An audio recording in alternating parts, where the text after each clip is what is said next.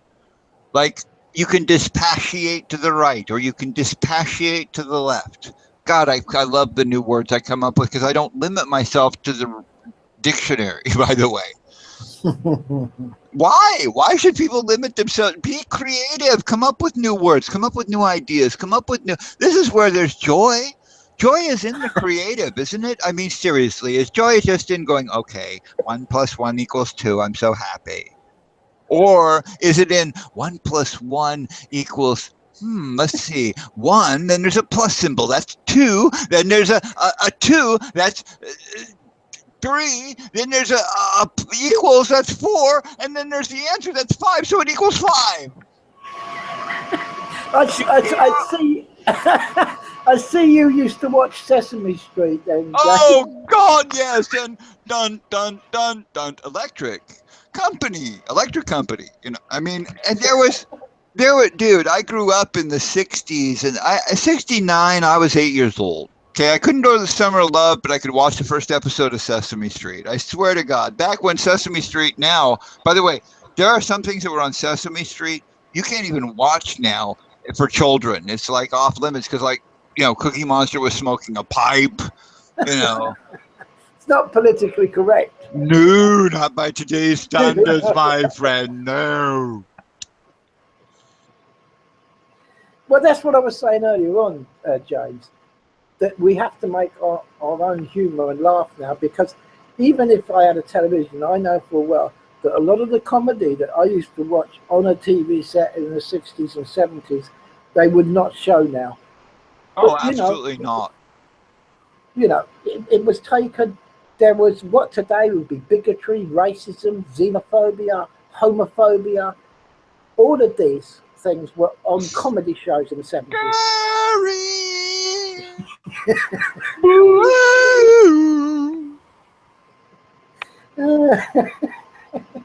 I'm a nutcase, dude. I know. Yeah, but it's horrible. We're judging each other. That's all we're doing, is we're judging each other. You can't love and judge each other. You can love for what it means to you, and you can judge for what it affects you. Meaning, there's certain people in my life, for example, that I had to get rid of out of my life, which I love those people, don't get me wrong. But like, I was a drug addict at one time, and I had to get out of that drug addiction. In order to get out of it, I had to rid myself of those people because they were showing up going, "Hey, dude, do you want to do this?" Yes. I didn't want to do this eventually. I mean, for a while I did, but to get rid of that addiction, I had to get those people out of my life. And that's a sad thing. It means, by the way, I love them and letting them go. That's a hard thing. Loving people, that's tough love. That's saying, I care about you, but this isn't my life now, so I've got to let you go. And dude, I hope if you ever get off of that, whatever that is that holds us, hostage, come on back. I'm always here. That's love. But don't bring that here. You get the point? Yeah. Don't make my addiction come to me. Well, you managed to make the break, James, which is... That's hard to do, to say no. When I've had people show up at my door hanging bags of shit that I would love in front of my face, going, "Look, dude, free now." And I've had to say no. Yeah, eventually they don't come back. And dude, you know what? I'm so glad, because I've been free of I was a meth addict. Okay. I got off meth like 6, 7 years. I don't even remember, because I didn't really have a date where I stopped like some people do. I just said one day, I'm not going to do this anymore. I'm going to focus this out of my life. And boom, it was gone. It wasn't part of my life anymore. Now, alcohol showed up when I got a job where I work. That's another story. Anyway. I used to. I used to drink when I was younger. I experimented with psychedelics, as you did, as all teenagers. Oh yeah. I learned a lot through those times. In fact, I'm really I know we both. You're familiar with Harry Cookie Monster, aren't you? Oh yeah. Does that mean yes? Yeah. I mean, I know. I've heard of it. You've heard it? Oh, you really should go connect with that guy. I don't always. We used to do shows together. We actually did a thing called Together. I don't know him, no. No, he is an interesting gentleman. He is sort of a modern day, as I look at him, sort of one might say he's a modern day Merlin. If you get a chance, Harry Cookie Monster is an interesting Cookie Monster is an interesting individual, very unique and yet I find a common relevance with their message, their ideas. They used to be with, again, a lot of these people. You got to realize that a lot of people that you and I both know together were people who had erupted out of knowing Mr. Britt. You remember Mr. Britt? Now, go and enlighten me, because to my memory, if this is. How long ago is this, James? Oh God, that would be let's see, 5, 6, 7 years ago. I've actually lost track of time. At my age, you just don't even worry about it, because you don't really want to be aware of it. because it means you're getting older. So, like, after you get to be 21, I think, then you just go, fuck age, it's done. I'm done with this age thing. I'm just going to be me. I might bump into somebody I haven't seen quite a few years. I used to hang around with when I was late teenagers, early 20s. Can I ask you a question, my friend? What year were you born? I was born. I was 1961. Come on, it shouldn't take that long to come on. I'm 55. I'm curious. Well, you're my junior. I'm actually younger than you. Yes. But let me bow before you, my elder, because I do understand the idea of respecting thy elders. How old are you, bro? I was born in 60. Oh, well, by 1 year. Come on, man. Now, that only gives you like 1 percentage point elderum. Okay? I get to kiss your ass by like 10% of elderdom, just so you know. All right. You know what? I got to go use the restroom for a second. I'm going to be back. I'm going to let you go on with whatever it is that we're going to talk about next, because frankly, this is your show in a way, I guess. Well, it isn't my show, to be honest. It's whoever steps up and does whatever. I get it. Okay. Whoever shows, it's their show. Okay, well, I'm not going to take you guys into my restroom, so I'm going to go do my thing, and I'll be right back because everything's got to do what it does. Anyway, I'll be right back. Okay.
Hello? Hello? Am I back? You are, yes. What were we talking about? I can't remember. Okay, well then, let's see. We were talking about that you are my junior by 1 year. Okay, well, thanks for reminding me of that. Yeah. I guess I'm younger than you by 1 year, but we'd have gone to high school together. You just would have been like 1 grade above me. Yeah, there's something like that. Yeah. I don't know what they would call it. You were over there going, just another brick in the wall, while I was over here going, I'm smoking. Yeah. Oh, well, actually, no, I was listening to a lot of, in those days, no, when I was a teenager, before I was a teenager, I started to find a fascination with the musical instrument called a guitar. I loved guitar. Yes, I loved electric guitars. So I started to listen to a lot of London blues artists. Hendrix and Satriani and well, actually, Eric Clapton and people like that. So Clapton, of course, yeah, and of course, you got to go with what's his name? My mind's gone blank. Why can't I think of it? Jimi Hendrix. Jeff Beck. So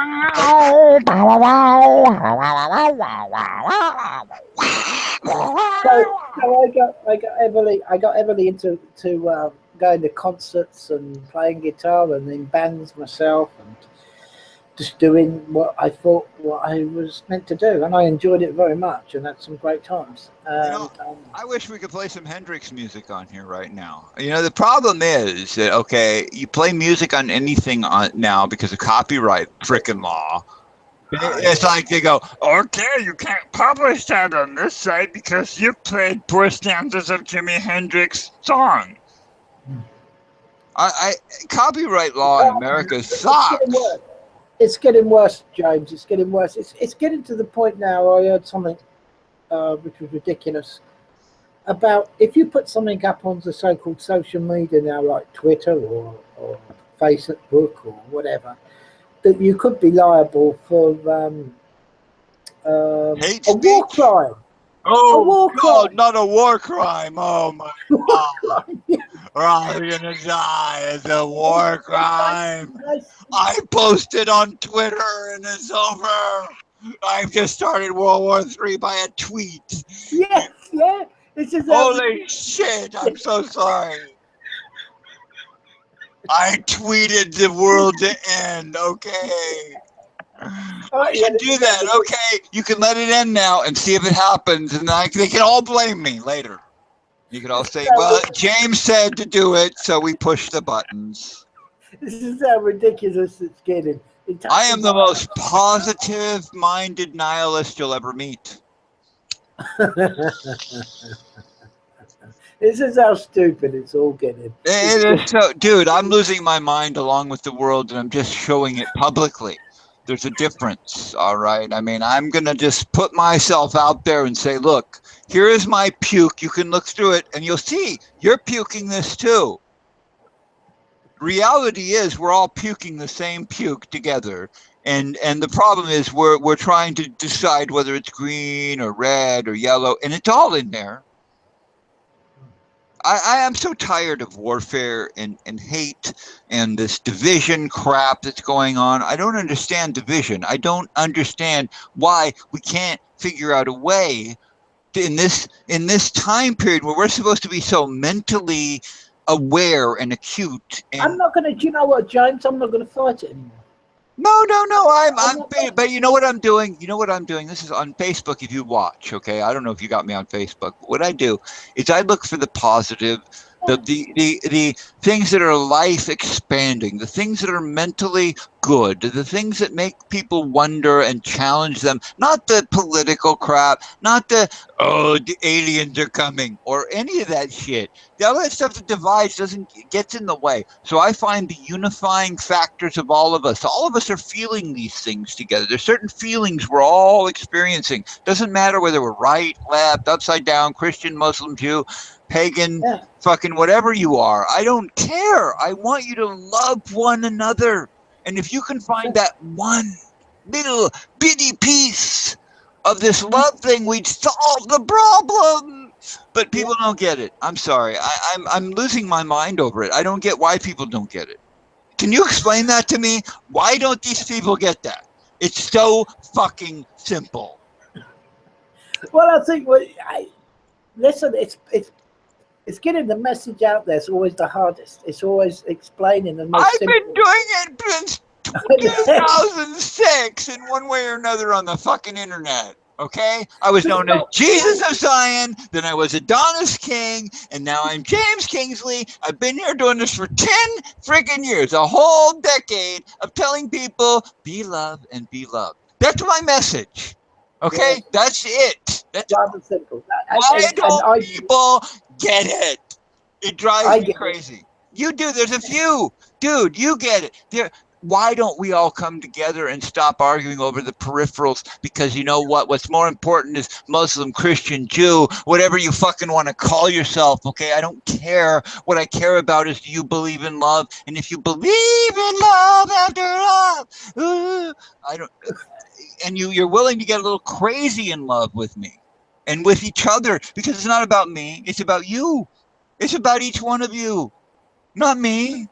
I'm just trying to bring people together to a common thread. I hope that's what I've done in my life. And if I don't, then I failed. But even if I brought a few, 3 or 4 of you together, and you've united under love, to me, that's what my thing's always been. Have I not always preached the same shit? Well, as long as I've known you, yes. And as crazy as it sounds, isn't it the right answer?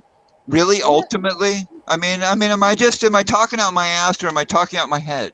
No, I think you're talking out of your head and talking from your heart and talking from you, really, and that's all you can do. And I try to do the I same. haven't been perfect at it, bro. I'm not trying to be Mr. Perfection. I don't even know how to do that because everybody's going to hate me. You'll never attain it. You'll never attain it, but that doesn't mean to say that you shouldn't have goals to try. That's my goal is impossible. It's not. Doesn't It's matter. not improbable. It's just impossible. It can happen. Only I don't know that I have the faith in humanity that they'll do it.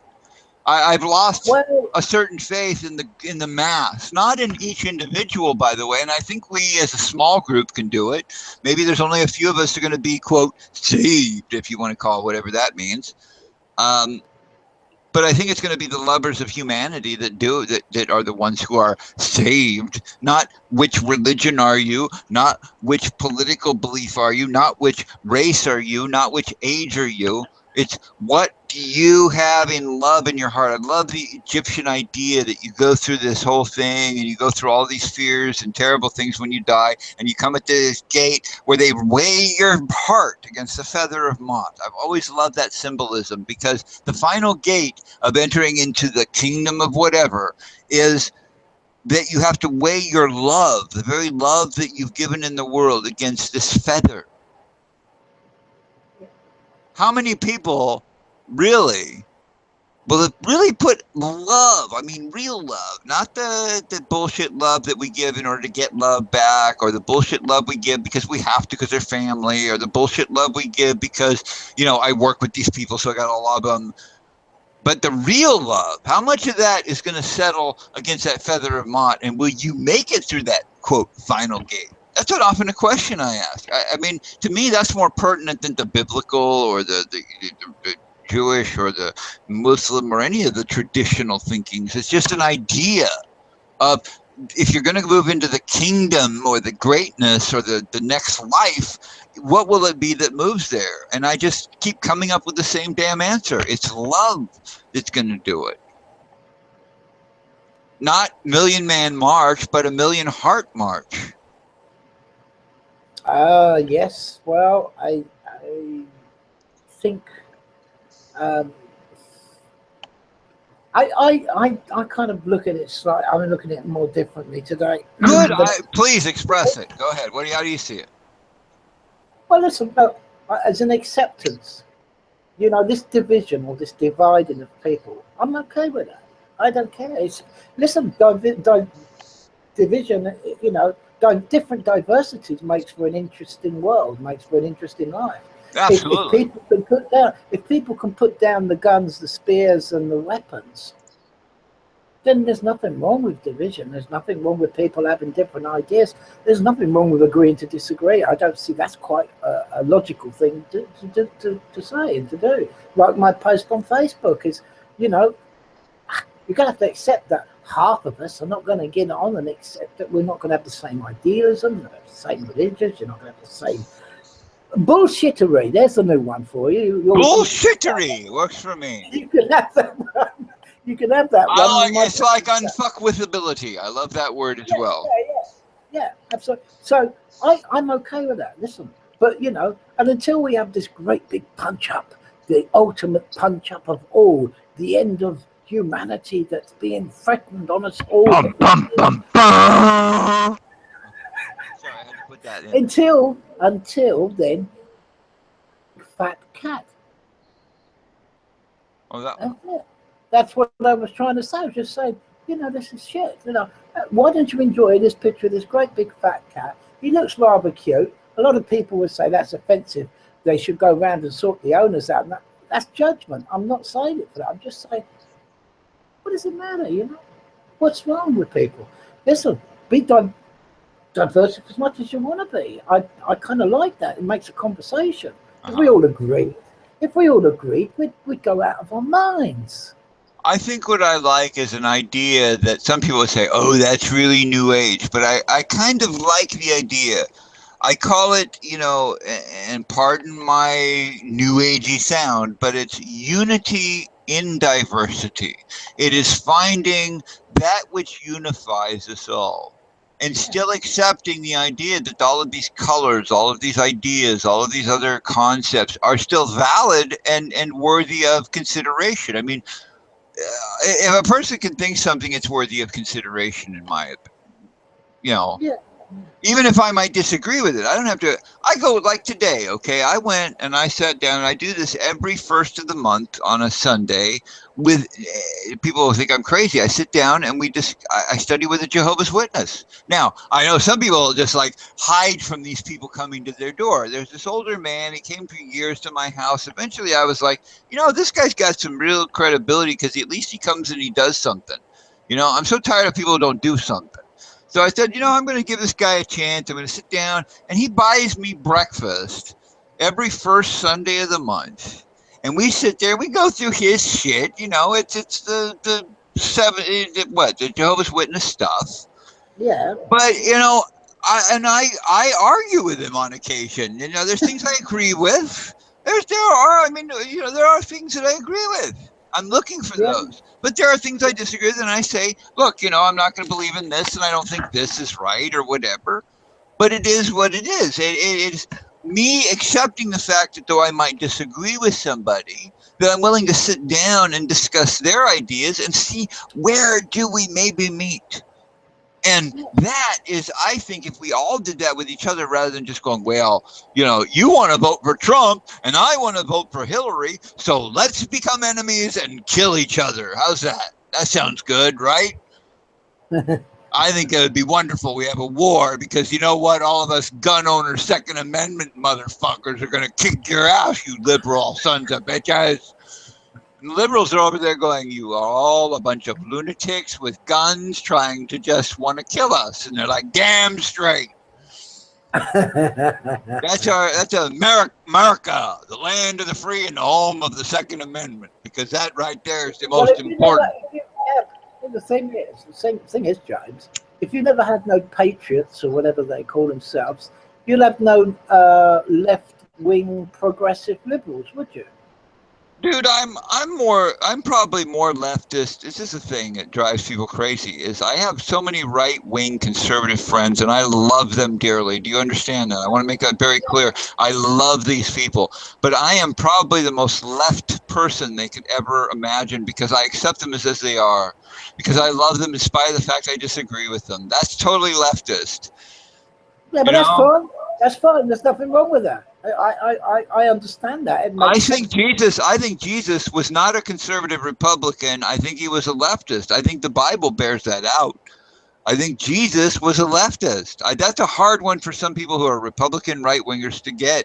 And that, if my feeling is this, and I've always said this, if Jesus was a conservative Republican consumerist capitalist, okay, he would have gone into the temple and said to the priest, dude, you guys have a really good cash flow, consumerist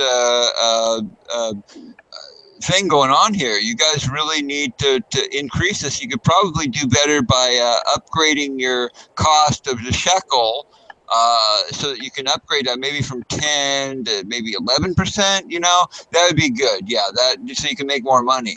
No, Jesus went in there and said, you guys are making money off the idea of religion, off the idea of spiritual ideas. I'm going to come kick your ass, because that's what Jesus did. He went in there and literally beat the priests out, said, you guys are fucking making money off of God. That's not what this is about. So he beat these people out. He threw them out of the temple. That's not capitalism. Capitalism is about making that money, making that dollar bill, y'all.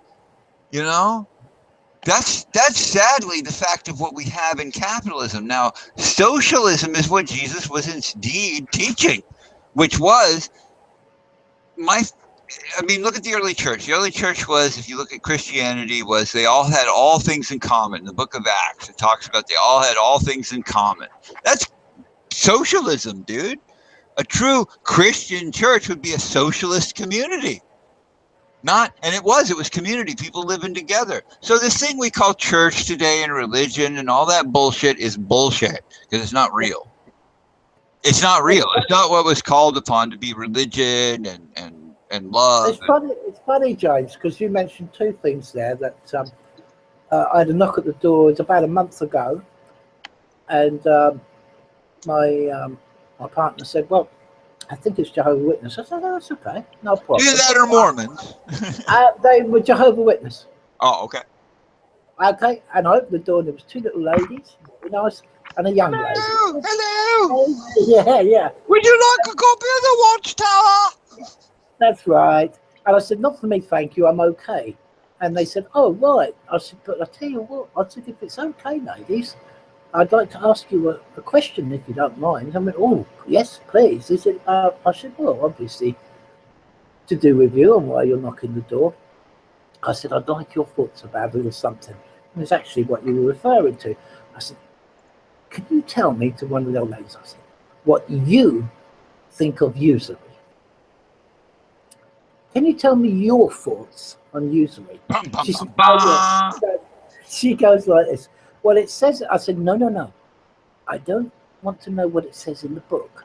I want to what you feel about you, not the book, not your whatever. I'm not disrespecting your book. I'm just I interested." don't know. I don't know what I think. I'm Anyway, busy thinking of tried their to, ideas. Come on, yeah, don't go she there. tried, yeah, she tried to wriggle out. I said, "Well, listen, I don't need words. Just one word. How do you feel yourself within yourself about usury? Your feeling. What's your? Some people call it heart, stomach, gut feeling. What are your feeling? Just on usury." They don't And know, she didn't dude. want to, she didn't want to answer me Because they because don't she know. couldn't answer me. That's She not one couldn't. of the teachings. That's that, you got to know this. The kingdom of Jehovah is coming. That's what's important now. This idea of usury, that's just, that has to do with war and ideas and thoughts. Don't think that. Well, Just, she tried to make she tried to condone it because they need their money. It's okay to borrow money and pay some back for borrowing the money because I will say, I do want to say one thing that I really love about Jehovah's Witnesses. He And I said, don't have a problem with any of that, James. I just want to say though that this is important because people, I think, diss a lot of religions and things like that. But here's one thing I always like to look for what's best in things. So here's what's best in Jehovah's Witnesses. They give. They don't ask for anything back. Now, this is the thing. When you join their religion, when you finally get into the going to their kingdom halls, then they will probably make you feel like you got to give some money. But in the sense of like, if you go to their tables, even if you go into their church, the way they work, they have a little drop off at the door. They don't ask for, people to say, "Oh, let's watch this or pass a plate." It's just a drop off at the door. Their book tables, instead of being like, "Here's this price of this book and here's this price of this tape set," or this suggested donation. I always love that one, right? Suggested donation, $25 for this book. All right. The thing is, they don't ask anything. You go to their book table, their things, you pick up whatever you like. You can get your propaganda free. Free propaganda right there, right now. I think that's an amazing thing that because a lot of people charge for their propaganda. I don't appreciate having to go buy. I mean, I got a free Bible propaganda piece that says that Jehovah, Jehovah, Jehovah a million times because apparently all the other Bibles got it wrong by saying God. But anyway, I just want you to know. I mean, any Jehovah's Witness Bible, by the way, will have Jehovah somewhere on every page. There will not be the word Jehovah missing somewhere on any page. Even if Jehovah wasn't mentioned in the original text, they will find a way to put Jehovah on every page. Just wanted you to all know that. Well, the little lady, I said, "Look, very nice having a few words." She says, "Well, what do you think?" I said, I don't think it's necessary. I don't think usury is necessary Right. at all." Right. And she said, she said, "Well, in the book," I said, "Look, I look at the book slightly different to how you probably perceive and how you look at it." And this chap called Jesus, Right. I take it as an allegory. It's symbolism. It's a story about yourself. And that's it. That's how I look at it, James. Well, But I look at it as a story about myself. Yeah, that's true. that's it. It's you know, everything But then I'm Jesus. So, I mean, for 3 years, I went by the name Jesus of Zion. So, hey, I must be me. So to me, I think the idea is live your life in accordance with what is right, what is good, what is just, what is pure, what is holy, what is understood within the self to be the right thing to do. Do those things, and you will, if there is an afterlife, you'll make it there. It's not about work. It's about just being the right kind of person. That's how it means. And you know what? I see so many, quote, Christians out there who do not live what I would consider a Christian life. I tell people this. When people ask me my religion, I say I walk in the way of Jesus. Does that mean I'm a Christian? No. It means I walk the way Jesus walked. I walk in that love energy. I walk in that love truth. I could have just as easily said, I walk in the way that John Lennon walked, or I walk in the way that Michael Jackson walked, minus the children. But I walk in the way that so many I could list like who else? Martin Luther King Jr., Jesus himself. People who walked in love walk a common path. We know our unity. We understand this unity in some kind of weird esoteric way. I don't know how to tell people that. We're messengers of love. Okay, those of us who take that. That's why I mean, if you look down, that's flaming love, because that's what we should have, a passionate love of love for each other, for ourselves. That's another thing. People don't love themselves anymore. We're divided from our freaking selves. That's how bad this has become, dude. Yes. Do you feel divided from yourself? Do you feel unlovable sometimes? I'm not perfect, James. None of us are, but do you love yourself, dude? Could you tell me honestly, do you love you? I try to. Try. Wait a minute. There is no try. So, do you love yourself or do you not love yourself? At this moment, yes. Good. Then you are one in a very rare. That's a very rare thing to be. Yes, but that's not. I don't say it as egotistic or. No. If you did, it wouldn't be love of the self. It'd be love of the selfishness. There's a difference. What's mine is yours. I don't. Whatever. It doesn't really matter. Because real love gets into a big thing where you and I are one, right? I mean, yeah. We don't care what our differences are or what our unity, we just live in the love, right? Yeah. Do you care whether you believe in what I believe politically or not?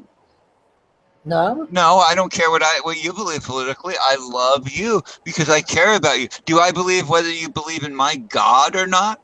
No. No, I don't. I love you as I love you in spite of whatever you think of there is or is not a God. That's the kind of love that Christians should have. I don't understand why they don't. I really don't. Most Christians disgust me. I hate to say it, but I'm harder on Christians than I am on any other religion because I find them to be, most of them, unfortunately, to be living in some kind of repulsive idea that we have to let's go worship God so much that we have to war against Satan. Let's go war against Satan. You don't war against anything. You bring love into yourself. So you know what you should be wanting to do is, if you could, a real Christian, a real true lover of love would love the devil enough to want to save the devil. Oh, he's unsavable. That's horrible. How could you even say that? You know what? That's the kind of love people should have. If they don't have that kind of love, to me, that's not a Christian. That's not a Christian. You should want to love and want to save the devil. You want to save Satan. You want to figure out a way for him, that being that's the most evil, most antithesis of you, to be figured out how to get them into the better place. Not to hate them, not to hate your enemy. It's not about hating. You shouldn't hate anybody because they disagree with you. You shouldn't hate anybody because they have a different opinion than you. You should love everybody, realizing they're all a part of you. We're all one big thing. Whether you want to believe in a God or not, we're all part of the same damn planet. We're all part of the same earth. We're all made of the same dirt, the same water, and the same air, and the same everything. We're all part of this one big, huge life form called Earth. And some people don't get it. Well, I've learned a lot by walking away from a lot of things, and I don't mean I've turned my back because I was angry, or I turned my back because it suited me better, because, you know, I just walked away from a lot of things, James, in the past 10 years. I pretty much walked away from society, well, societal rules, because That's great. I don't require them. It's like a vehicle. Awesome. I don't require a vehicle, so I just walked away from that. So there's none of this policeman stopping me. Have you got insurance? Have you got tax? Do you know you got a bald tire? That's a violation. Code this. I'm not in that world anymore. So by doing these things, you do free yourself from these chains of societal rules, which is chains to, you know, you're not being yourself. You can't be yourself if you're going to be somebody else's chains. And so it's kind of taught me a lot. And in a way, I can walk down the road here and I can't find what they call here, which is a civil law, any statutory act I can break. I don't break any because I don't go looking for them. I can walk down that road and be where I want to be anytime I want to be. I can have the most beautiful garden that's thousands of acres wide called the South Downs, and I can go walk away and come home, and there's my garden. It's everywhere. There's some And beautiful it doesn't cost me a places. single penny. You're in Britain, right? You're in. Yeah, Yeah, there's some beautiful country in Britain. It's very similar, by the way, to Oregon. You guys climate and everything is very similar. So, yeah. what you see when we walk into the forest and we see these beautiful oak trees and beautiful things, that's reality, dude. This all this politics, all these things that we divided. That's not reality. That's a manufactured reality. We spend so much time spending in this manufactured reality for us. That's why TV, politics, even the internet has drawn us in to this manufactured reality versus the real reality comes from our heart and our mind and our soul, our spirit, our inner being. That's the game. I think the end game, James, is to trap you in a virtual reality. I agree. A mental trap, a mental box. And, you know, that's why I fight the mental box. More than anything, if you want to be a true warrior, a true fighter, a true anonymous member, a true wearer of that mask, don't worry about the mask. Be boldly, set yourself up and say, this is what I believe. This is what I think. This is who I am. And this is how strong I can be. That, and make it love. Make love your shield. Love is the shield, by the way, ladies and gentlemen. Yes, people will look at you as you're soft. They'll look at you as though you don't have any, people look at me often and think I'm a softie. Oh, you underrate James Kingsley. Don't you ever. I'm not vindictive, but I will tell you something. Love is such a powerful force that you don't want to come up against it. Okay, I've watched people go down that I never wished any harm on because they came at me. Don't get me wrong. I'm not trying to say come at me and you'll get vindictive crap against you. But I have seen some shit, dude, that shows me that love is a power that should not be fought. And I stand for love. And if you stand for love too, then you too will have that power that is it's undefeatable. Yes, you will get hurt. Yes, you will have problems. Yes, you will still go through all the things that humanity goes through, but you will have the shield and the wisdom by which you can be strong. And that's something a lot of people I don't think get.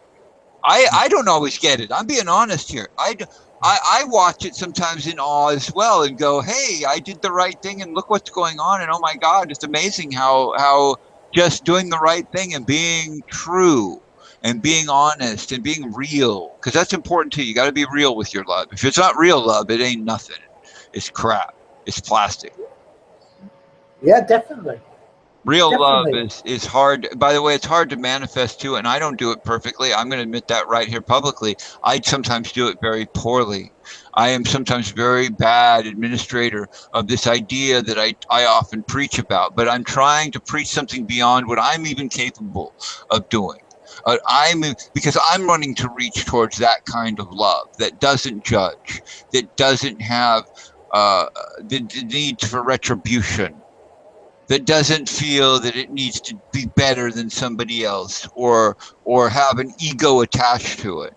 I want an egoless love that I can live in and feel comfortable, like a warm blanket on a day when you ever have the flu and you're like feeling bad and you just want to be left alone. You take the blanket, you put the blanket around you, and maybe you go over and you have a little air blowing heater or something. You put that around you, and the warmth, and for a few moments you're just comfortable within you.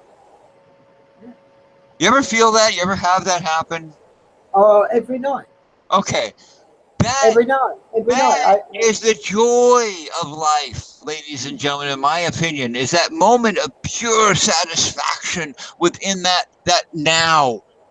There is no tomorrow. There was no yesterday, but in that now you find yourself in such beautiful, perfect peace. And what if we could find a way to make that real every moment of every day? And that's my dream.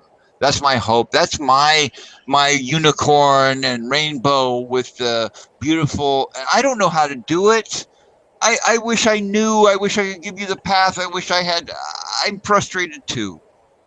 But this is a start voicing it, getting it out there, making it real on the internet, making it real that we all are seeking. And maybe a few of us who seek this together can come up with all the answers necessary to make that mental change. Because remember, every evolution begins with a mental shift.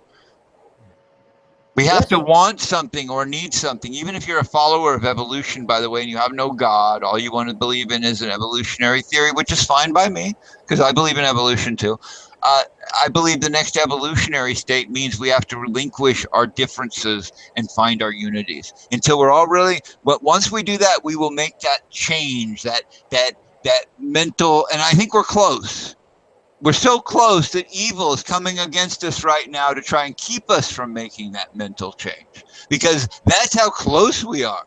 No, we have to resist the Alex Joneses of fear, by the way, and the people who want to make us feel fear, because fear will get in the way of us from doing this. We have to give up into subservience to each other. That's a hard thing to do. Oh God, I'm going to serve my neighbor. I'm going to serve the people I hate.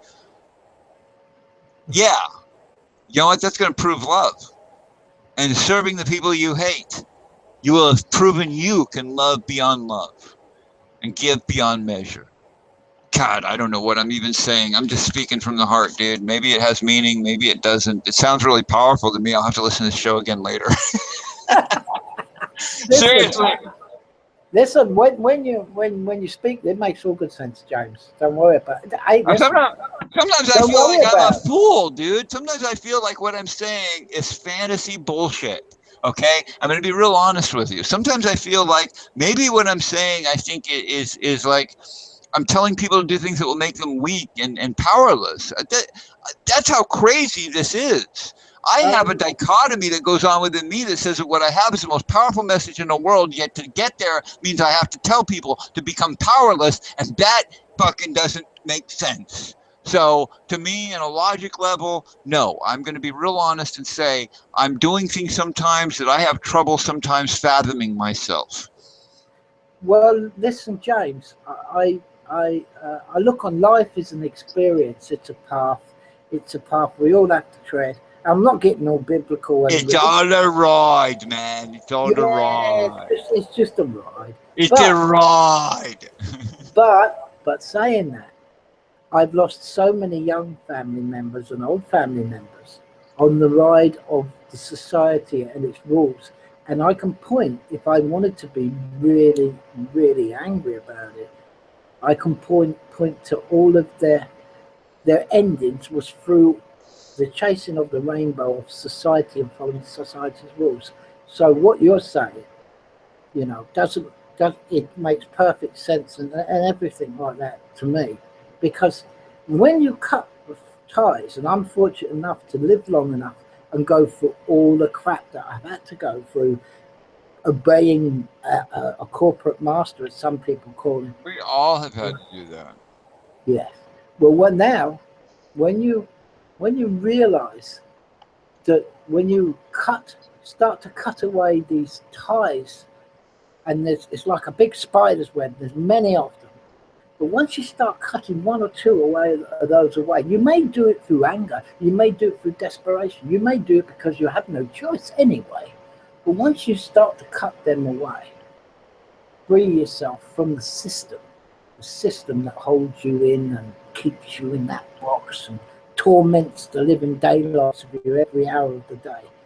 Once you start to cut away bit by bit from that, then you realize and you become more freer to look at things in such a different way. And it is real freedom. Yeah. If anybody wants to I totally agree, my brother. I think that in order we have to let go of paradigms of comfort in order to achieve new paradigms of hope. It's not easy. Oh, God, dude. I have had trouble trying to rationalize and realize and become all the things that I've talked about. I mean, sometimes things come out of my lips that I have to sit there, and later on I go, I don't like watching myself, by the way, because I speak to myself, and when I see what I've said, I go, oh shit, now I'm responsible for that. It's like, that's a hard thing, dude, to become responsible for your own words. And but I encourage people to listen to me, because I think I've lived as true as I can to my words. And I hope other people would live true to their words, because first of all, we have to be real. We have to be true with each other before we can ever be love, which is something I often say to people: be love and be loved, which is my message. It's to be love, you first have to be true, because you want true love, right? You don't want fake love. There's a lot of fake love on the internet. People have like false identities or pseudonyms or whatever, and people love those characters. But if they really want to attract the love that many people are seeking, if you want it on the internet, you got to be you. And that's really hard for people to be on the internet, because everybody has the possibility of turning themselves into some mega whatever. It's like you can pump yourself up. I could be a glamour model. All I've got to do is take some pictures. No, wait, I just need to find this person's nice pictures over here, and I can be them.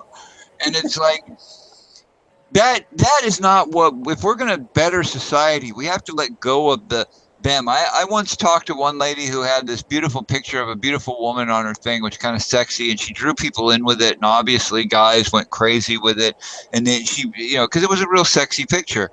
But the thing is, I told this woman, look, do you really want to draw people in who think that's you? Or would you rather that people actually love you for who you are? In which case, put your picture up there. And she did. She finally put her picture up. And yes, she lost some friends. But you know what? Those weren't real friends. Those were people who wanted to go do her. Okay? Those were people who wanted sexual favors or whatever, or just saw her as a sex object. The people who really wanted her mind or her thoughts didn't know her anyway. And just this idea that we make ourselves fake. I had to let go of Adonis King. I had to let go of Jesus of Zion to be James Kingsley, to be me. Well, if you feel that your birth name is really you, then that's fine. But it's not really me. My real name is, if you will, is many names, because I am many things to different people. I mean, on the island of Molokai, I have a different name. To Native Americans, I have a different name. To a Christian or a Jew, I might have a different name. But my name, as I am presented on my birth certificate legally, so that people can reference me. I mean, I can give you my social security number, it'd be the same thing, but it's James Byron Kingsley, which, by the way, is interesting to me, because that name means James basically means what is it? The one who takes the place of, there's a term for it, but I can't think of it at the moment. Then Byron means sad, or, and then Kingsley means king's land, or king of the land. So to me, it's interesting because, and a king, by the way, is a servant, not a person to be worshipped or seen as. So I've always seen the king as what it means, because I studied what king meant, and king meant chief servant, meaning service, not being served. So I always saw my name as meaning, the one who takes the place of the sad king's land. Ah, wow. So, I mean, Ian has a similar, you know who Ian Meeker is, right? I don't know. No, sorry, Joe. Oh, okay, that's okay. I don't know who's connected to who anymore on the internet. I know a lot of my friends here. PJ would know who Ian Meeker is. Let's put it that way. If he were here, he would know. Ian's over there here in Britain. He's one of you folk. He lives, in fact, just about a block away from what do you call it? And I talk about Ian a lot, by the way, because he has. There's something about Ian that's like a connection thing. I don't know how to explain it. He's like we synchronize. We call it syncing a lot. But he lives right near what is that? The Circle of Stones. You know what I'm talking about. Stonehenge. Stonehenge, thank you. Yes, that Stonehenge thing. He just lives about a block away from there. Oh, I think I might know it. Actually, now you mention that, I think I might know it. Ovi. No, Ovi. Don't know. Yeah, if he had a problem with his girlfriend / wife in his heart, Amy, who was an American person. We went over there and they had problems because she had health issues in Britain. Yes, I remember now. Yes. Yeah. And he's still around. Ian he goes by Lan now, just because I don't know. He started a new thing because for a while they were watching him. He knows too. He's a good hacker guy. I shouldn't say that, but he knows what he's doing. When I've needed information on things, people, whatever, Ian's my man. You know, he knows what's going on the internet. So I've often said people who are truly anonymous don't go around bragging about it or wearing a mask. They just do it. Now, I'm not saying he's anonymous. Let me make that very clear. Ian is not anonymous. He is not. You could not be under any circumstances. No, I will deny it. Is he capable of it? I will leave my mouth shut, because this guy has done some amazing things for me. He could be. I mean, if he wanted to be dangerous, he could be. I think Ian is smart enough. My friend Ian, I think he is smart enough that he could shut down the internet. I seriously think he could. That's how smart I think this guy is. And he's a brilliant young guy. He used to have a radio station thing on Finn when I did Finn Radio. And he would come on. He'd do his show. I did almost 700 shows on Finn Radio. I can't even believe that. It was 700 and I almost hit 777, which was like my key number, but I got to like 775. And then I waited, and then they took my station away.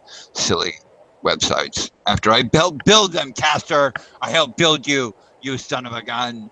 And you dissed my network, you bastards. Anyway, the internet's not always fair, by the way.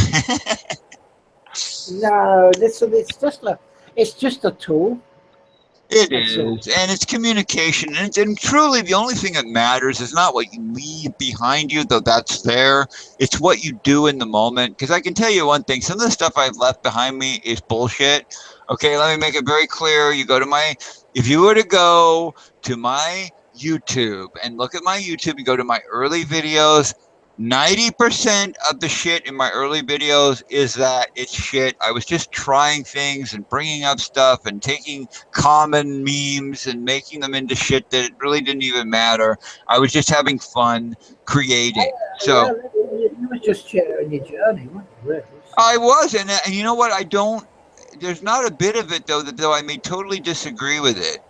There's not a bit of it that I'm glad I did it. I'm glad I said that. I'm glad I went through that process. If I didn't do that, I wouldn't be who I am now. So I don't hide anything about me. And I think that's important too, is don't hide stuff about yourself. You don't have to put it out there and go, here you go. But if somebody goes, is this you? Or did you say this? Own it. Be responsible. Don't just sit there and go, well, I don't know. Maybe I did. I don't recall. I reserve the right to remain silent on whatever that is until I know exactly what that is supposed to be what that is. I have somebody said to me, why have you got that on there? And I said, well, if you've read some of my posts, I do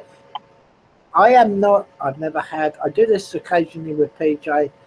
I met PJ and he said, would you all come and do some? I said, well, listen, look, I'll probably talk a load of crap, really, and I'll probably contradict myself, but if you don't mind me being on and speaking what I do, You might invite me anymore and say, well, he's a waste. It's up to you. But I'll have a go, whichever. And all I am, James, is like any other ordinary guy on the internet, put stuff out on a sake of social media. I give my thoughts on something, and there it is. And that's all it is. Welcome to therapy, my friend, Steph. Welcome to therapy. And somebody said to me, why have you got that on there? And I said, well, it's not. I'm not scared. I don't have any fear about anything. I lost that ages ago through my journey. But I just put it on there because it's a what if. Everything is what if. Because it is anyway. And, don't believe me, I'm just a conspiracy theorist. I used to call myself a conspiracy factualist. The problem was facts were getting harder and harder to find. Well, it's just my theory. It's just my thoughts. Who cares? At the end of the day, if you want to read them, you find them entertaining, then fine. If it makes you laugh, if it makes you angry, maybe. Okay, let's put this out there. This is a dividing factor. We're going to put it out. I'm going to ask you. Are you ready? Are you ready? Okay. 9/11, inside or outside job?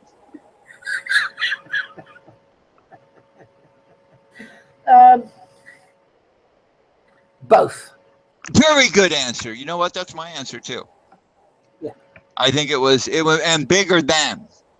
Yes, absolutely. Will we know the truth? Will we know the ultimate truth? What is the truth? Will we know? Yeah, no, and we don't, and it's bigger than an inside job. This idea that it's an inside job to me seems trivially small, because it is so much bigger outside job than we could ever imagine. Nor do we want to.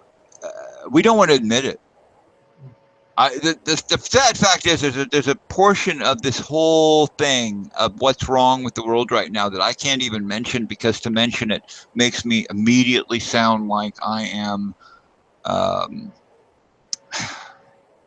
And I've talked about it honestly back in the day, but I've since let go of it. But it starts with a Z, and it affects the world in a way that sadly I find politically is unfair, through organizations and beliefs and ideas that I find to be not so much, again, I believe every nation has a right to exist. So that's not to say that every nation doesn't have a right to exist, but why I keep finding myself that, why would we need a nation?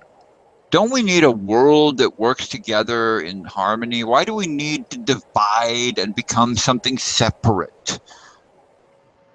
Shouldn't we be seeking a unity? And I find, and I don't want to sound ever racist, because I'm not. I'm against a political system, not a race. I'm against an idea that I think is incorrect in the world from a political standpoint.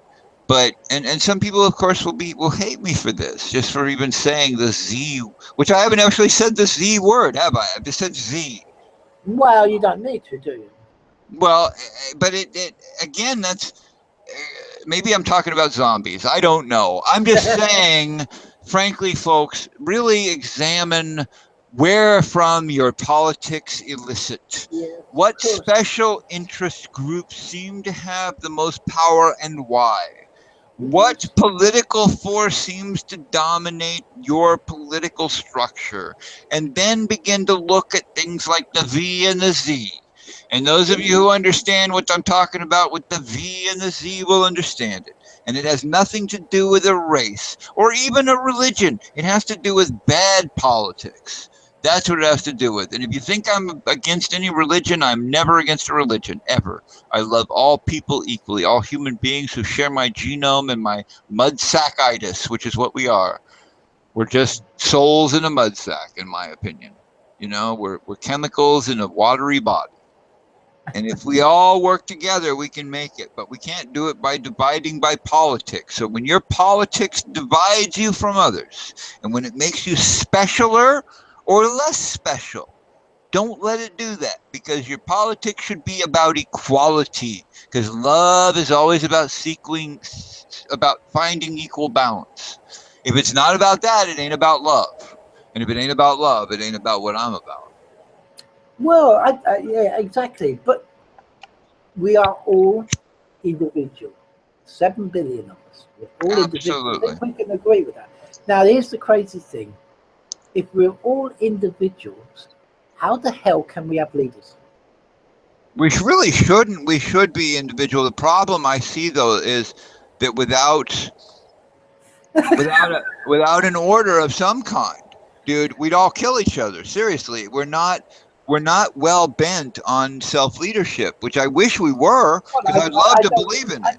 Yeah, but I don't think you'd kill anybody, Jones. No, not me, but there are people who would. If you gave them self-leadership, they'd go out and go like, well, now that I can kill some people, I think I'm going to do it. Yeah, because it's not illegal now. Yeah, I'm going to go human hunting today. That'll be fun. No laws against it. You know, because there are going to be idiots like that. In America especially, they'll come out of the South in mass numbers, the human hunters. Yes, it'll be a big trend, and all of a sudden, because we just let laws go, no leadership. Haven't you got a responsibility to yourself to be able to look after yourself? Absolutely, and I'll find a cave where everybody can hide from these motherfuckers when they come out of the South going, I just can kill people now. It's the law. It's not the law. There ain't no law. I can just do whatever I want. It'll be a whole race of Cartman from South Park. It'll be great. The Cartman race. It'll be great. I think that the Z word of the idiocracy. You see, this is the thing. The people of the world of the Z particular idealisms and that, and yes, if you go and look, you can see how comes these people are all in these places. Well, why does 2% of the population seem to have 99% of everything? What the hell? This is very much. The other part's Chinese or Saudi. So what the fuck's going on there? Well, listen, this is very much like these people. When they get into these places as rulers and runners of the world or whatever it is, you've got to give them some credit here, even though I don't want to give them credit. Do you know what? In love, as much as I speak against them, I still love them. Don't get me wrong. Even those that believe in the Z and the B, I love those human beings, and as long as they're not lizard people. Well, they like you said earlier on, you said 9/11 inside job or what? And I said both, right? And the reason why I say that is these idealisms with the Z's and the rest of them, they actually, there was a termism and somebody said it, be like water. And that's what they're like. Because whether they cause these problems intentionally or these things occur, deliberately, even if they don't, they will use them and they will be like water, and that's why it's difficult for us to, if we could be the same as them. Listen, if we were all the same as them, what sort of world would we have? Can I explain something for a moment? I don't think that these people, this is the crazy part of all this. I don't think that, like Alex Jones wants us to think that these, reptilian, Zionist, imperialist, whatever monkey people that he believes in, are certain, like, we should all, like, they all have hate and they all want to do evil. I think that the sad part of all of this is that the people who are believing in these ideas, okay, whatever they be, believe they're doing the best thing for men and mankind. I think that they, in their heart, and to me, if they really believe that, if a person believes in a certain thing, that they're doing it with their heart to do it for the betterment of mankind, which I think there's a lot of Masonic people. I don't believe in the Masonic order, but I think that at the same time, there's a lot of Masons, especially in the earlier stages of Masonry, who are like totally understanding of like, yeah, I'm here because I want the betterment of mankind. And I think that a lot of those things, are, lead to these problems that we're having in the world today through the fact that they're trying to do better. They feel what they're doing in some Aleister Crowleyan, whatever kind of way, is to better mankind. Maybe if we can get enough demons in the world, they'll build things for us. That would be a good thing, wouldn't it? We don't have to ever work again, because then we can just have demons build stuff. It'll be cool. We just have to figure out how to control demons. It'll be great. Crowley seemed to know. Let's do that. According to press here in the U.S., Hillary Clinton, by the way, is drinking blood and urine and all this shit. Have you ever seen that? Have you seen the news on that? Yeah. Well, it's Oh, part of the oh week. my God. Do you really believe that shit? I don't believe it. I believe she was in an art exhibit. I believe it was an artist party, which is really weird. Okay. Artists are strange people. I know. I was one. Okay. So artist parties have these weird. Was she a Crowley believer? Yes. This person who had this party was a Crowley believer, and she did weird art on walls that said weird mixtures of magic potion shit with sperm and whatever. Okay. Now, was that like, did these people go there and actually drink blood? No, I think they just sat there and watched this woman write on walls with pig blood and whatever else. I don't think it turned into some big, let's go rape children and drink their urine. That will be fun. I don't think it was something like that. I think it was, and it comes out in the Podesta shit, and it's just, all of this, by the way, is out to diss Hillary for campaign purposes from the Trump camp. Just like Hillary has come up with shit against Trump. Do I think America has a great leadership team potential here? No, I think our country is totally fucked right now. I think we are in the toilet when it comes to political idealism. I think we have gone to the bottom of the barrel of people to run. It's like reality TV presidency. That's how it feels right now. It feels like I'm watching a reality, because there used to be, I mean, Trump was a reality TV host on The Apprentice. Yeah, that's right. I mean, have you ever watched this stuff? You're fired. No, You're fired. You think you can do that to Congress or the House? You ain't gonna do that, dude. You can't go into the House and go, "Hi, are you the person who disagrees with me? You're fired." You can't do that. It doesn't happen that way. It's not reality. That's what these people, by the way, who are down there going, "Yeah, I think Trump be a good idea," are doing. But all the people who think Hillary are going to be a great idea are also misled, because frankly, go back and watch like the Clinton Chronicles, old times back in the beginning of her husband's campaign. And yeah, some people say it's right wing. That was produced by, I think, the right wingers, or wasn't it?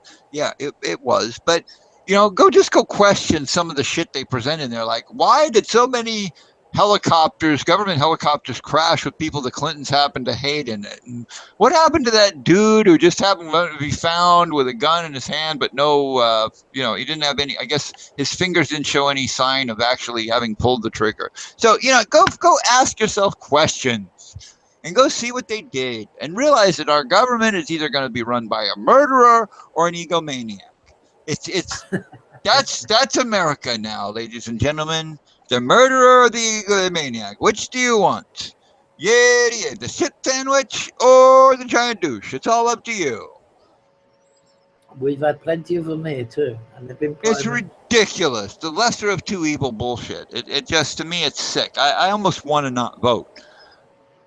There's a part of me that believes in voting, but there's another part of me that says, what the fuck? I look at my campaign ballot and I go, you know what? I'm thinking of maybe writing in Tommy Chong. I really am. Why not? I really am. Oh, you're wasting your vote. No, if you vote for either of these two candidates, you're wasting your vote. Seriously. You're verifying that this mismatch of crap is okay by you. It's okay that we have the two lowest common denominators as our choices. Yeah, I'll pick one that I don't like less. Or whatever. Or wait a minute, who's this? Jill Stein or Gary Johnson? Maybe they're a good idea. I don't know. Oh wait, there's a line down here. Maybe you could write in Bernie Sanders or Tommy Chong. I don't know. It's up to you. Tommy Chong 2016. Check it out. #. All right. Seriously. Now, there are things I will definitely vote for. Just so you know, state measures, I think those are important, because those actually, your individual vote counts on state measures. Okay? That's important. Metro measures, area, city of Beaverton, for me, measures. Those are important. So I will vote on those, because I believe my vote matters on that. But as for this monkey circus here I'm looking at my ballot right now. I wish you could see this on video. I actually am looking at it. and it gives me this monkey farm of Donald J. Trump or Hillary Clinton or Jill Stein or Gary Johnson. Maybe I should just say line. I should vote because there's a line here. I should go. I just vote it in. Maybe I should just fill it in with nothing in it. There's a good one. How about filling in the last one, like, and leaving? I don't care, but none of these really do it for me. Yeah, well, I don't vote at all on anything. I don't know. Sometimes I'm like I'm you. not saying it's correct. I just don't vote myself, and I'm not going to justify why I vote or why I don't. Well, vote. let me tell you why I like voting to some degree. Is in the last election, okay, they voted to make marijuana legal in Oregon, but they did that because we got out and voted, those of us who wanted it legalized. So now I've got right here in my hand legal marijuana I bought down the street at a store. All right. That to me is what voting should be for. All right. It may sound stupid and trite, but it's the way voting works for me. Is I get a chance to actually say I want this to happen. Okay. Now that's on this scale. What does that happen on the national scale? I kind of doubt it. I think they've already figured out that Clinton's going to win. I would be willing to put money on Clinton winning. Guaranteed. Even with all the scandal going on about her now, with the evil, satanic, whatever the bullshit that's being put out there about her, I don't think people are going to leave her because I think. Well, Comey said tonight, didn't he?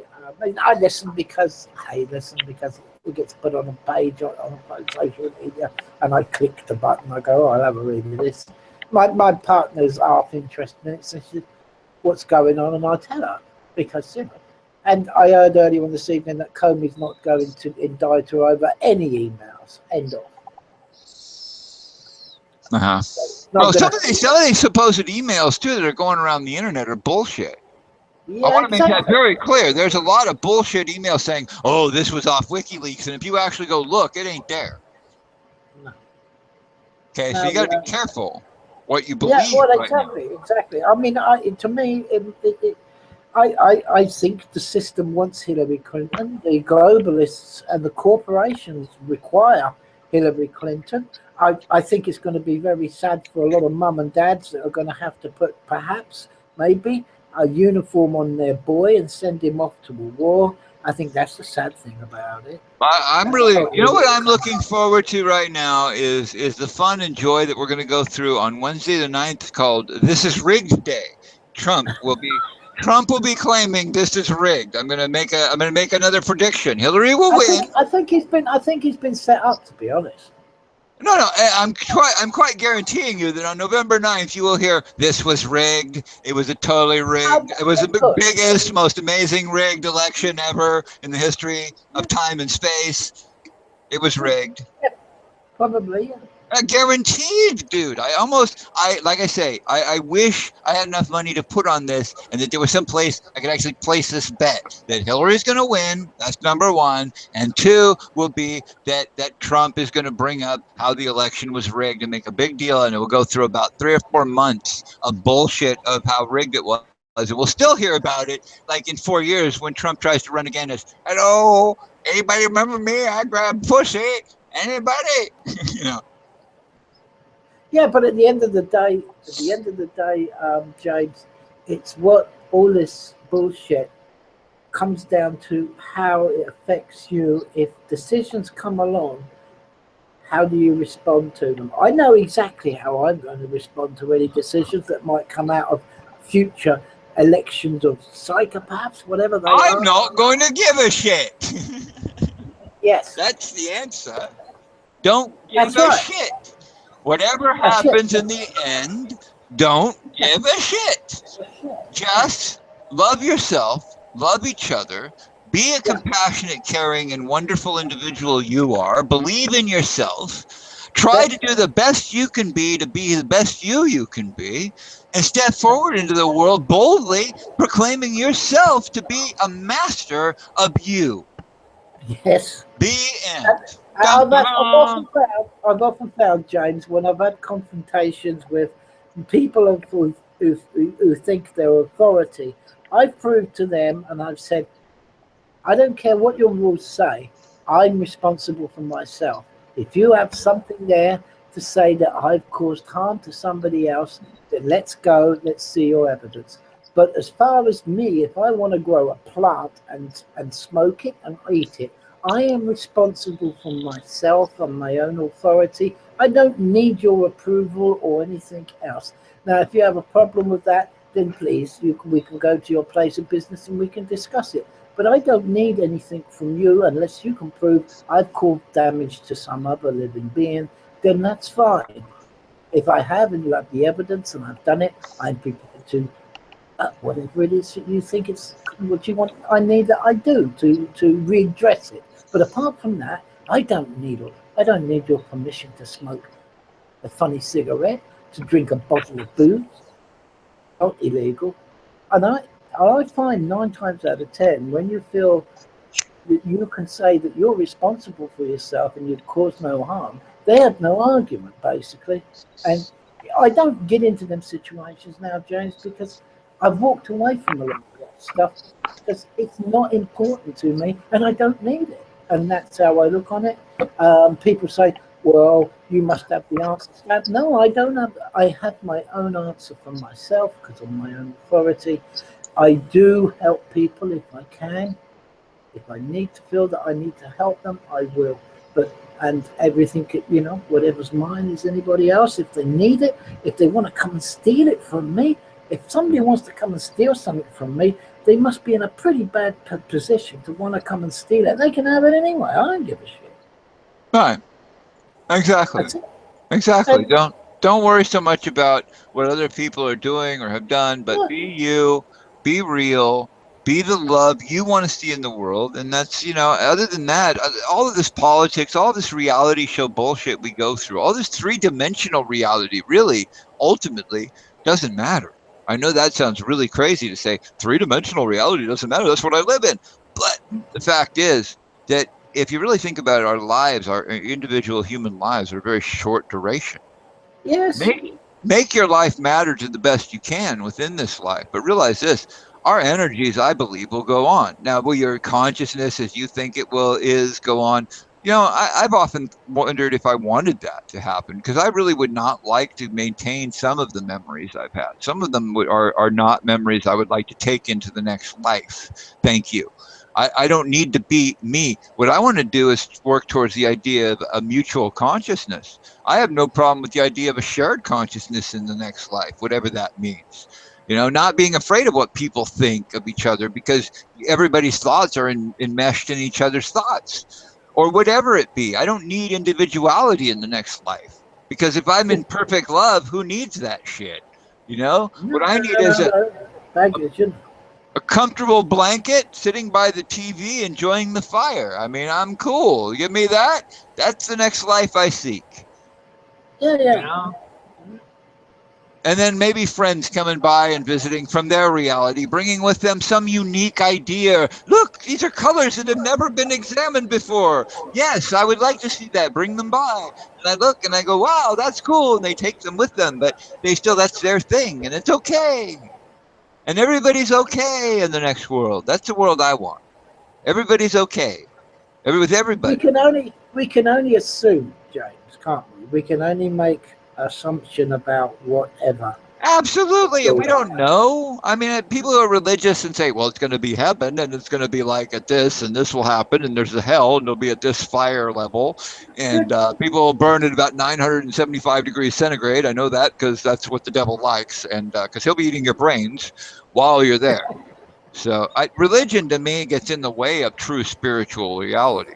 That's something we can talk about in a whole different show. I meet, by the way, everybody at their religious understanding. When I talk to a Muslim, I talk to them as though I were Muslim. That doesn't mean I claim to be a Muslim, but I talk to them like I know they expect to be talked to, what they're respecting them. When I talk to a Christian, same thing. When I talk to a Jew, same thing. When I talk to a Zionist, I tell them their politics is completely amiss. When I talk to a Catholic, I say, you could really, I love you guys. By the way, was that the Z word, by the way? I don't know, maybe. I just said it could have been.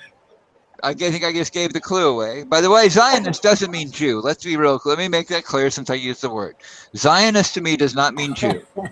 The Jew, I have Jewish blood in me. Let me make that clear, all right? There are lots of Jews. There are lots of Jewish people who are not for Zionism. Zionism is a political belief started by a guy in the 1800s. That's its own issue. I did a lot of study on that bullshit.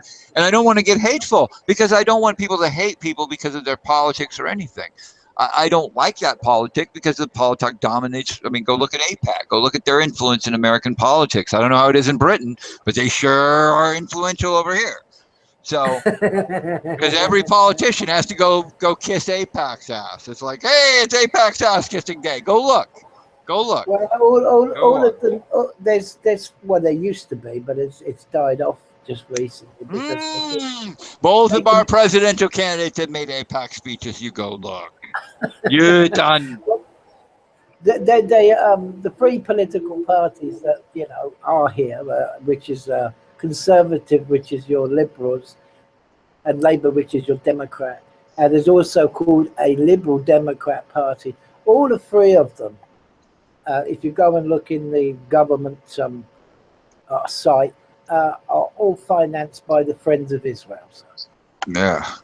But see, you got to understand something, guys, and I want to make this very clear. I am not against any human being.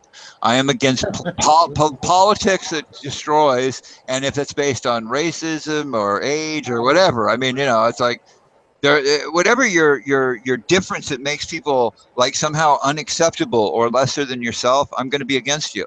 I want people to be of equality value, not ideas of politics that holds up one race, one being, one social strata over another. We're human beings are equal. We all die with the same shit we brought into the world, which is nothing. So, don't you're not special. You're here with us. Here, James, here's the thing. The politicians are just total, as we all are, but they are more so hypocrites, right? They'll be whatever their donors want them to be. It's as simple as that. Well, they're high level. We're low level hypocrites. They're higher level hypocrites. But yes. we are all hypocritical. That's true. Yeah. If the Friends of Israel wants to give them an extra load of millions for because there's an election coming up and they want to give extra millions to the Conservatives because that's the political establishment they want in the UK at that time, then all of the Conservatives, and they've done it because there's YouTube, they turn around, they go to Friends of Israel's rally and they say, I'm proud to be a Zionist. They'll be whatever the money wants them to be. I think what's amazing to me is, since we're saying Zionism boldly here, is that there are more Christian Zionists than there are Jewish Zionists. This blows my mind that there are more Christian Zionists than there are Jewish Zionists, because even though technically the way that Jews see Christians, if they really understood the way that they're seen, they would not like that very much. It's a political idealism, Zionism. It's an idealism. Well, and it came out of an 1800s philosophy that came out about, William, Thistle, or whatever his name was. That's it. I think it was Thistle. Well, I've read a little bit about it. I've read about the English Freemasonry. I've read about all these things. Well, and again, I don't want to inspire people into conspiratorial thought. Okay, because God knows we got enough of that shit. I mean, I don't want people. Well, there's secret societies. Listen, look, there's secret societies. Let's make no bones about it. If there wasn't secret societies, and all of these politicians wouldn't have to, take an oath to these secret societies. They wouldn't have to do this, but it's the first thing they have to do. They go to secret places and they worship an owl and they burn sacrifices and then I film it because I'm Alex fucking Jones. The Official Secrets Act. They all have to take it, even if you're a soldier, a policeman. Doesn't matter. They all do it, so it's all out in the open. It's no big mystery. Yeah, all of these things.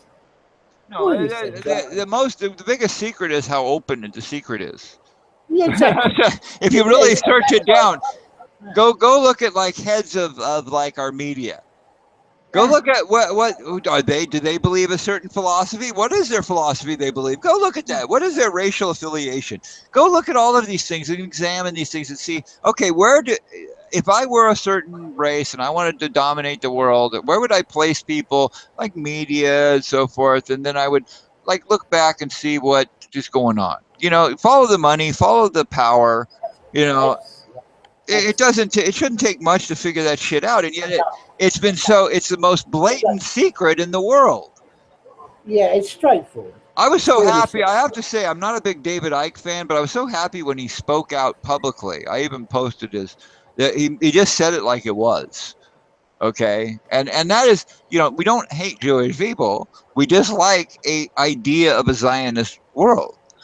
There's a difference, and I think his clarity in that video. I reposted it on my Facebook. In fact, and I posted, I think, as the secret we don't want to look at, or something like that. It's sad, and I don't want to inspire that kind of hate, because I don't want. Believe me, I am not anti-Semitic. Okay, if I was, I wouldn't have even Muslim friends, because I would hate Muslims, and I got Muslim friends too, and they are Semitic. Okay, the Semitic race is all the race that is in that, if you want to get racist, it's in the Middle East. So every person that I know in the Middle East, which, by the way, are a lot of different religions and idealisms, including, things that are outside the sphere of norm, I love them all. So I'm not anti a race. I have many Jewish friends who, even some of them are Zionist, okay? And I love them, by the way. I don't disregard or hate people for their politics. I just want to encourage you to look at your politics. Look at it. Examine it. Is it right? Yeah, but James, we're in a technological age where just ordinary guys like me and everybody, you can learn about what you are. You can learn about this thing called society. You can learn about all this, and that's important. That's important to people, because you can now examine all the past, all the idealisms, all the wars. The internet's beautiful for that, bro. The internet has given us a tool for true understanding if we know how to go through it. You don't want to just look, by the way, for what you agree with. I think it's something I always tell people is, don't just look for stuff and go, I want to believe that 9/11 was an inside job, so you just type in 9/11 inside job. Also, why not type in 9/11 inside job hoax, 9/11 inside job fraud, 9/11 inside job other ideas? This gives you a fuller, more technicolor view on which to make your own personal judgments. You know what? Whatever your judgment, ultimately, I'm going to respect you, the human being. I may not like your politics. I may not agree with your assessments. It doesn't mean I dislike you. It doesn't mean I'm going to diss you, or you want to argue with me on Facebook, and I'm like, oh, well, block them and unfriend. Oh, God. They're evil because they disagree with one aspect of something I agree with. This is where people are making big mistakes. They're losing great friends over, like, voting Trump or Clinton. You're voting for losers either way. Why don't you get along with that? Well, it's interesting, because it's like this problem with the Middle East. If people just even go back just to the Ottoman Empire, when the Ottoman Empire owned all of that, and then you've got the Arab Revolt, which was financed by the British and all the rest of it. And you've got the T.E. Lawrence of Arabia, which made it into a romantic film. But there was a lot of British generals that done more important things for that Arab Revolt than T.E. Lawrence did. He was just one of the characters in it. T.E. Lawrence was taken out of it all and all the rest of the story, because it made a fantastic Hollywood blockbuster movie. But at the end of the day, he was only a small cog.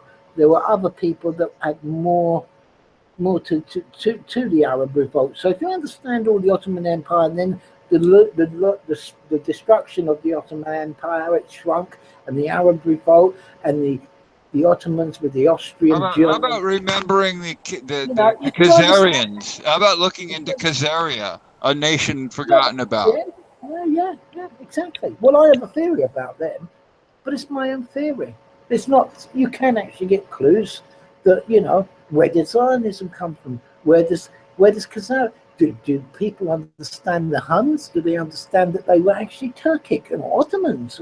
No, Most I don't people believe it. only believe the history they were fed. They don't really go back and look at alternative histories of other. It's like, okay, here in the U.S., we're taught a certain history in our textbooks, which are taught in our schools. These are curriculum that have been approved by certain U.S. officials, in a sense, to say, yes, we can teach this history. So we get a limited history on things. For years, like my mom didn't understand when my brother would bring home textbooks that had like things about George Washington that weren't necessarily favorable.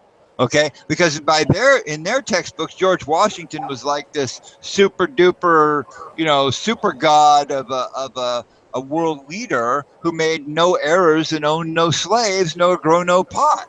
Now, basically we now know George Washington was a slave owner who grew pot. All right. This is though the problem is in our culture, we didn't want to see that. So they didn't want those things in books. They didn't want that, George Washington was a major hemp grower.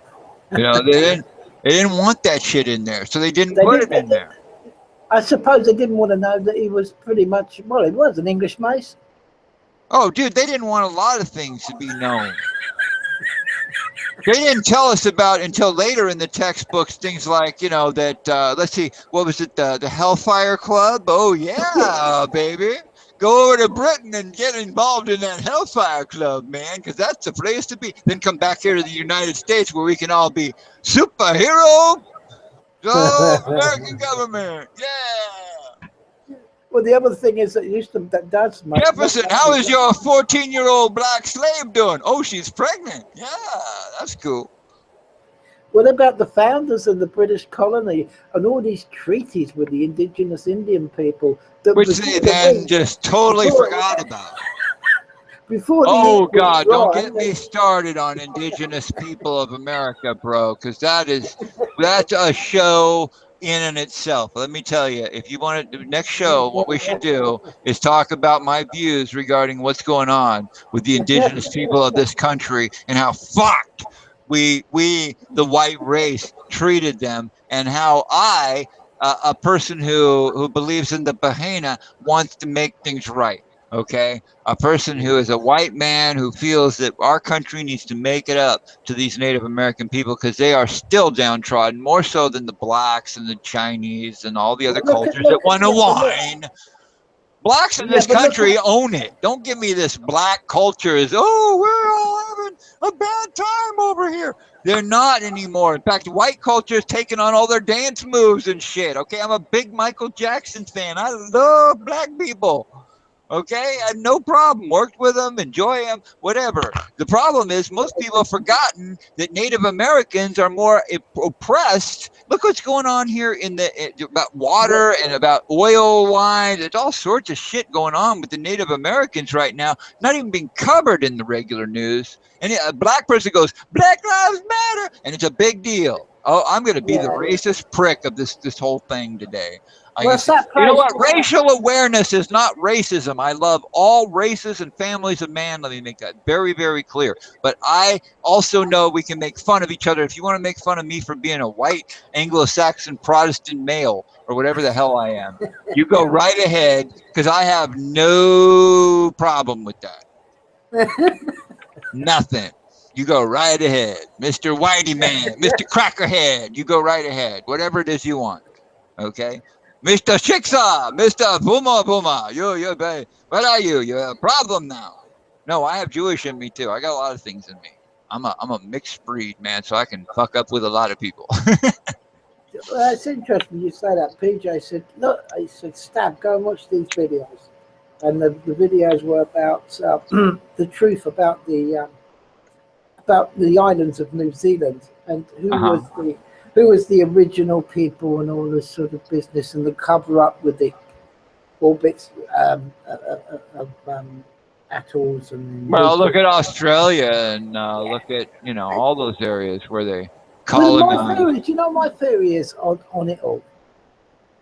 Go ahead. I think it's an amnesia thing because of the way that the universe and it all works.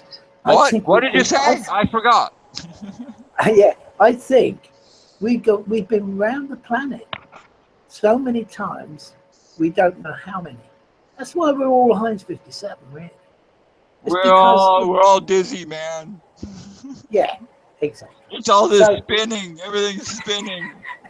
sorry, a flat Earth. We've been across the surface so many times. I'm gonna have to go puke soon. I'm gonna have to end this show soon, brother. I hate to say it, but I have just become very aware that the Earth is spinning, and it seems to be spinning very quickly. And I think I'm going north or something, but it might be flat. I don't know. I thought maybe that was what it was. But I just know one thing, that the sun is going down or around or whatever it's doing. And we're doomed. Well, it's interesting times. That's all we can say, Jay. Yes, it is. It is very. It's a lot of bullshit, but then bullshit makes this world go flat or round, whatever, or crossed or whatever it is. Bullshit makes the world go round, the world go round, the world go round. Bullshit makes the world go round, so let's all shit today. Oh, oh, oh, oh. But not on each other. All right. But there's an important. Don't forget, there's an important election in 2 days' time or 1 day's time. Important. Yes, soon we will know whether we have the thief or the egomaniac. Who will it be? Do we go to war with China or with Russia? Who will it be? Because basically that's what it turns out to be. I mean, if we vote for Trump, then we might as well say we're going to fuck China. China is going to be fucked. Anyway, that's or if we go with Clinton, then it's like we in Russia are tired of your bullshit. You will die now. Can you hold her to her promises, don't you think? Can you hold her what she said? Dude, I don't hold everything until I see missiles launched. I ain't gonna believe it. Seriously, I mean, this whole saber rattling bullshit. I saw North Korea do this for years now. Do you know what North Korea says? We're going to launch against you now. You don't have to worry about that shit. I don't care if they make declarations or whatever. Yeah, they got a nuke. They're not going to launch it to us because they know it would go off over their country. By the time they launched it, we'd be like, poof, gone. You know. If they want a Vietnam, they won't announce it. They'll just get a false flag together. And dude, I don't even know if there's any place other than where I live. I've learned one thing. My experience is what it is to me. Your experience is what it is to you. Make it the best experience you can. Touch as many lives as you can. Love as many people as you can. Don't worry about all the politics and the religion and all of these crappy things that divide us. Find the things that unify us and realize the great oneness we all are, one for each other. I got to get going here, brother. I love you, man. Yeah, so, I'm only joking with you, James, on them points. Listen, whatever. You just keep on doing what you're doing. Because, I will, because I don't give a shit if anybody proves me of it or not. I'm just going to do it. It's like what I put out. It's there if you want it. Yeah. If you want it, if it entertains you, then fine. If it doesn't, then don't. It doesn't. There's no. I think we had a very entertaining few hours here. I enjoyed very much our conversation. Yeah, me too. We've got to do it again, but hopefully. It'd be nice if we had one or two others, but yes, exactly. We'll keep at it, and maybe they'll come along. Well, PJ would have been here if he could have. I know he would have. He was going to try and make it in. He just couldn't do it because of his situation, whatever that be. But I was glad I was able to come and fill in today. He called me yesterday and said, "Hey, could you please do this?" And I'm like, "Yeah, sure, no problem, man. I have to. If I got the time, I'm here." I don't mind making a fool of myself publicly on wherever someone will give me a forum to do it. I'll do it. Well, James, thanks for coming on and sharing. All right. Bless you, bro. Bless the audience. Whatever that means to you, be a positive energy. Be the love the world needs. That's all I ask in my life, and I hope in yours. You're all great people, every human being, every one of you people out there listening. And I'll be over on Facebook for a little while longer if any of you are listening, or, I'll go post this so people can listen, whatever that means. I don't know. It is what it is. And if they say, who's that chap you're chatting to, Stab, he doesn't have a clue, say that's good. You know what? I'm pleased. You know what? I don't even know. Are you on my Facebook, bro? I don't know, James. I'll have to check it. It's You something know, I don't. right now I've got 5,000 friends, so I have to make room for you if I'm gonna put you on my Facebook. I got the maximum. That's all they give me. That sucks, dude. Because all of a sudden, for some reason, like I have all these friends, but I like have to like go find somebody who I got to get rid of in order to get somebody else on. But I'm willing to do it for you, bro. I will go. I will go. Axe a person who I don't know for you. Oh, no need. No need. Absolutely, no. Why should someone who only wants to get me to love them long time have a space when you should have it? So. Well, listen. What I'll do is I'll send you an invite. Please do. And if you, for some reason, aren't able to get through, because I might be at that 5,000, or after all the Jew comments today, they probably have lost about 100 friends. So I'm just don't. Yeah, it's whichever, whatever. I don't know. More people listen to, the weird thing is, dude, more people listen to me than I realize sometimes, because people will like come back at me later and go, I listened to you later and you said this and that. And it's like, I did? I must have been drinking.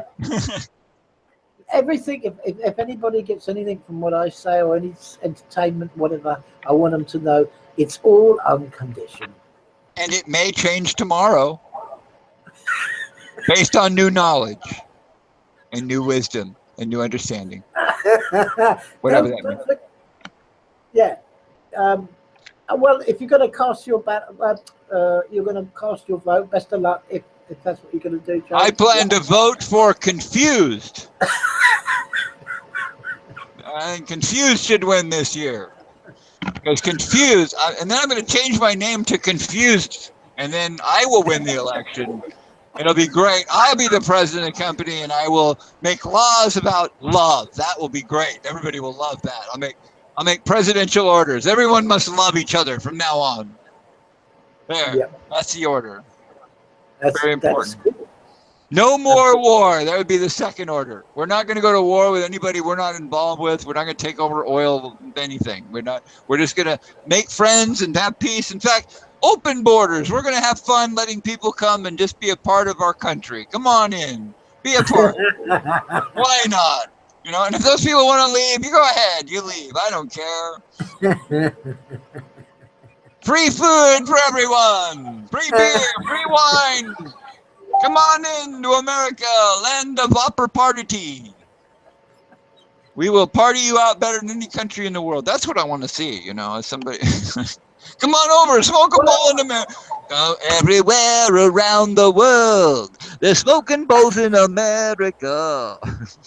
Getting high and being unworld. They're smoking bowls in America today.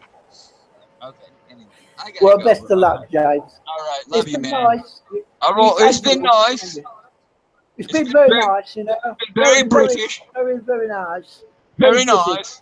Very British and very USian. Yeah, well, it's the same. It doesn't matter. We're all brothers and sisters all across the world, man. Yeah. You're my brother, man. Put it up there. High five before we go. Big love. All right, I got to head. I'm out.